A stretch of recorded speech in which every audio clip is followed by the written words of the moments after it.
guys, how's it going? I am doing so good today. Thank you so much for watching Holistic Honey. You guys are getting daily self-care videos from me. Today I'm going to talk to you guys about life after college and my experience with being out of college for over a year and a half, or like maybe over longer than that. I love sharing my story because this isn't something that people are talking about. People are always talking about go to college because you need an education, go to college because that is going to be the only way that you make it in life, and that is absolutely not true. People who were like me, who, grew up with very educated parents, who, had a very straightforward path about what they were going to do with their education, is much different than a person who, has a creative idea and goes to college for creativity. So that's the first thing I want you guys to know, is that college is an investment. You will spend a lot of money that you don't have unless you have very rich and, abundant parents in that area that will be able to pay for your college. That is not to discredit people who do have that resource. I think that it's absolutely wonderful that there are people who save for their children so that they can go to college, but not everyone has the means to do that. Even if they want to, sometimes you just don't have it to invest, especially if you are living a life where, you're living from paycheck to paycheck and you do have multiple children and you have to take care of yourself in the present moment, in the now. It's not always practical for people to save for one thing like college, especially because college isn't the end all be all. Some people may not even choose to go to college, and a lot of us didn't even know that not going to college was an option and that we could still be successful. For me, I went to college because I had nothing else to do.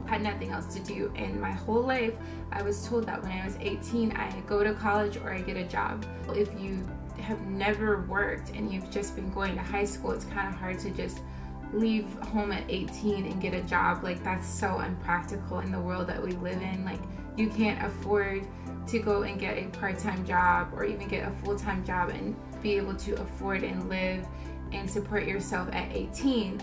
There's factors with that. There's, credit. You don't have a credit history to even get a place.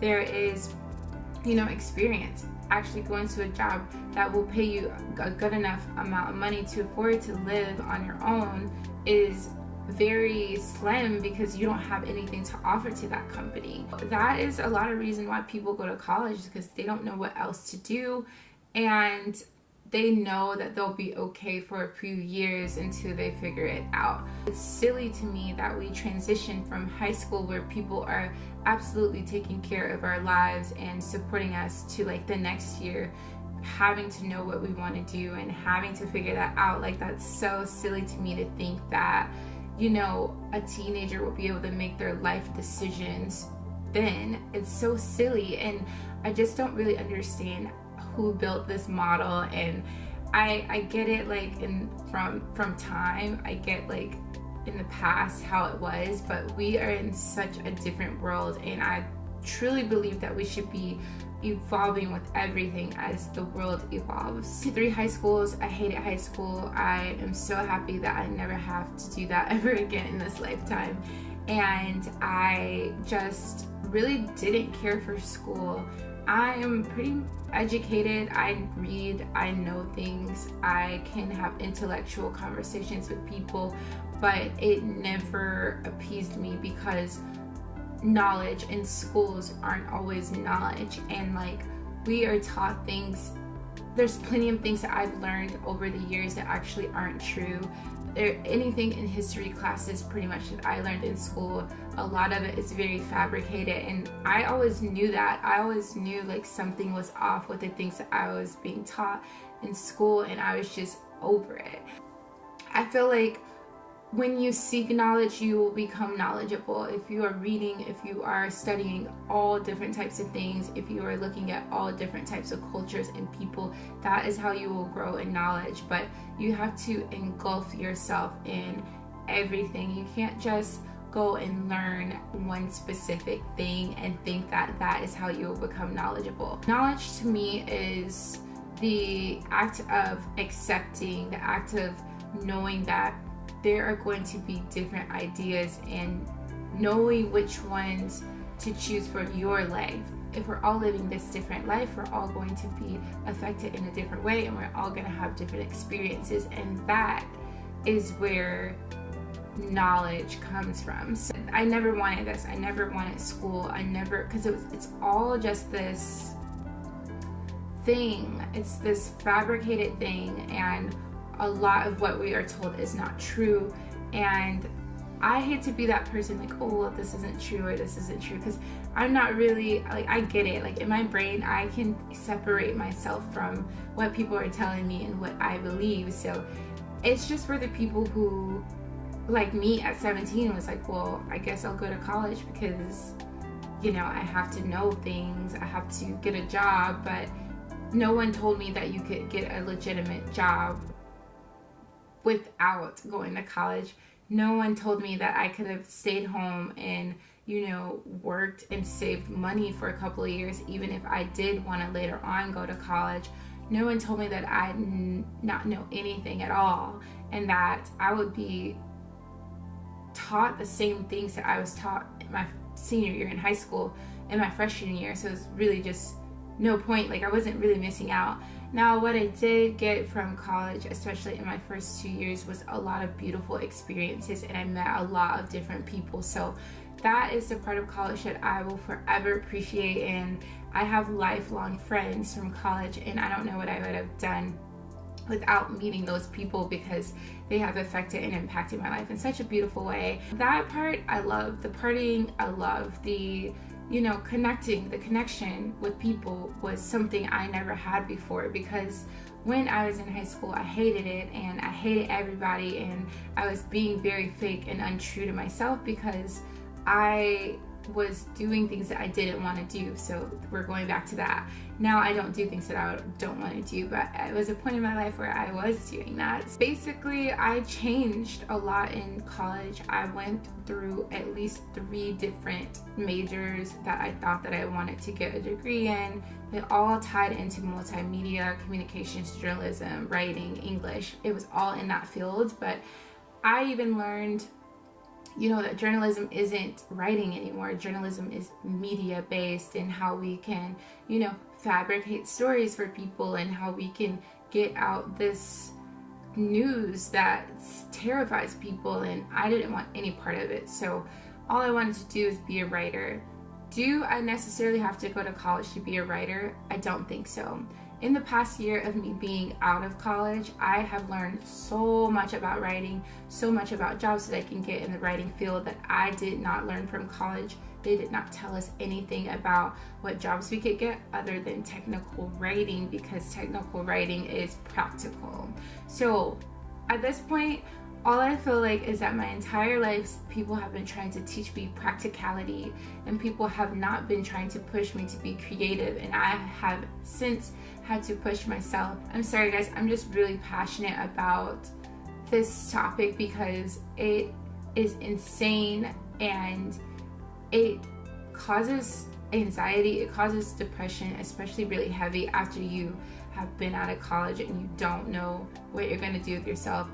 College is definitely a safety net. It is a place where you can kind of rest and not be so urgent about what you're going to do with your life.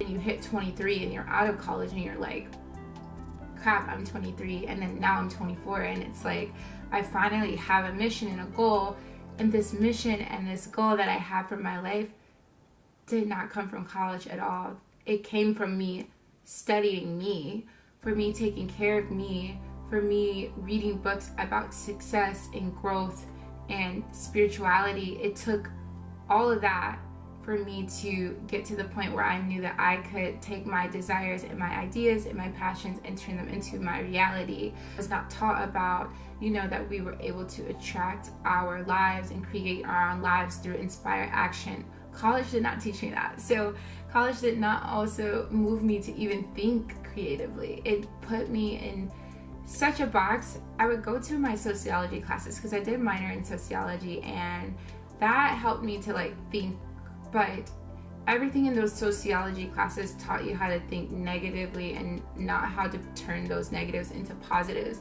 Pointed out everything that was going on bad in the world, but it didn't really point out, you know, the significant things that are actually happening, like the growth and the change in the world and how we can be impactful on our everyday lives. Like, it didn't teach us any of that. It left you leaving those classes trying to save a world that needs saving, trying to figure out how we can, you know, cope with the disasters in the world. It's not what you need for growth. That's not what you need for success at all. For me, college was very limiting, and I want to share this with you guys because you do not have to go to college to be successful.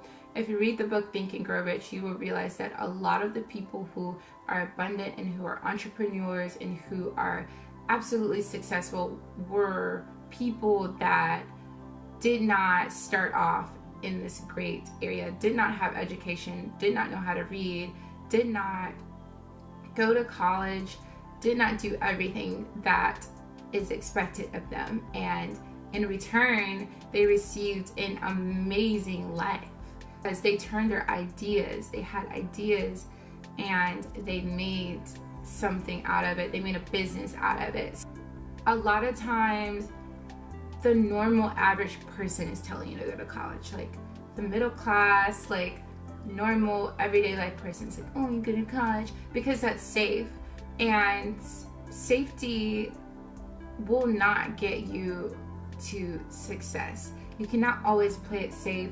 You will not reach your ultimate goal and your desires if you are constantly playing it safe. And I refuse to be a person that's going to stay in college for 6+ years for a bachelor's degree, and there are people that are doing that. I went to school for 4.5 years and got my bachelor's degree in writing and linguistics, and I have done absolutely nothing with that degree, and I don't really want to do anything with it because I have creativity now. I have my ideas, and I'm, you know, writing out business plans and writing out what I'm going to do to get to my ultimate success. And it has nothing to do with my degree. My degree is just words on a paper. And let me tell you guys, even the jobs that I do have and have had where they require a degree, it had nothing to do with the actual thing that I would be doing day to day. It was just to say that this is a person who's educated. Am I educated because I have words on a paper that say I have a degree? They don't actually even check to see if you have a college degree. You tell them you have a college degree and they say, oh, that's awesome. That's not cool, you guys. It's not cool. And I spent probably $50,000 in student loans, and I have to pay that back. And that is, I'm content with it now, because one thing that my boyfriend said is, he's like, well, this is a choice that you made. You chose to go to college. You chose to take out these loans. Whether I knew it or not, whether I knew the long-term effects of it or not, like, whereas he chose to go to the military because he knew that he couldn't afford college. For me, I didn't realize the impact of student loans. I didn't know anything about interest. I didn't know anything about how big of a burden that would be on my life after college. Had I known, since I did work through college, I would have just started paying it while I was in college, and then that way I would not have had to pay as much. And then I got to this point in college where I couldn't stay in college anymore because I was running out of money, and I was taking out the max loans because my mom was doing my student loans, and I didn't really understand. I just thought that this was money that the government gave you to go to school based on your income, but I didn't know that you had to pay it back. And that is me, because I wasn't educated on that, because I didn't know that. And I am just content with, you know, realizing that I made that mistake, but I won't make another mistake like that again. And in hindsight, $50,000 is a lot less than what a lot of people have in student loans. And so I just have to, you know, turn my thoughts about going to college into a positive thing and try to figure out the things that I did learn from college, the life lessons that I learned from college. And if I ever were to have children, I will not ever pressure them to go to college and spend that kind of money. Like, I would first push them to go and explore their ideas, explore how they can, you know, build themselves up as an individual. And I would encourage them to not follow what everybody else is doing. Everyone is going to college, you guys. So what makes it so special? It's not even special anymore. It used to be a time where, you know, people went to college because, you know, they were the educated, they were the elite, and then therefore they were able to build their families to a higher level. But we know that that's not true anymore. I just don't want you guys to feel like the world owes you anything because you might be where I am right now, where I went to college and I haven't seen a great return on college at all. What I could do without a degree. I have people that I work alongside with the same job that get paid way more than me who did not go to college. It doesn't matter about their education, like, just matters about whether you can execute something. And then once you have executed it, after a year, you've gotten that experience to keep executing it in other areas and ultimately build a higher income for yourself. Yeah, so I feel like that college is a huge decision that you guys should think on. And if you're in college right now, like, analyze, like, what is it going to take for you to be successful after you get out of college? Go ahead and think about these things now, because that, like, the depression and the sadness that I felt for so long for not being able to, you know, get the job of my dreams, to not be able to post on Facebook that this company hired me because I got this degree and it was right out of college. That did not happen to me, and it is happening to some people, but they're working their ass off, or either they worked a long time before they got out of college to make it happen for themselves. I personally had to work through college to support myself and make money, so I did not have the opportunity to do internships, and I honestly don't even care too much about having a writing degree. I'm a good writer whether I have a writing degree or not. It's my passion. That's what I've been doing since I was a kid. So I don't need people to validate whether I'm a good writer or not, is what I'm saying. You have to know that, and you have to know yourself, and you have to ask yourself, are you willing to spend a lot of time and a lot of money in college, and will you see a good return on what you're doing right now? Thank you so much for watching Holistic Honey. Let me know in the comments below, what did you think about college and how was that experience for you? Until next time, have a beautiful day.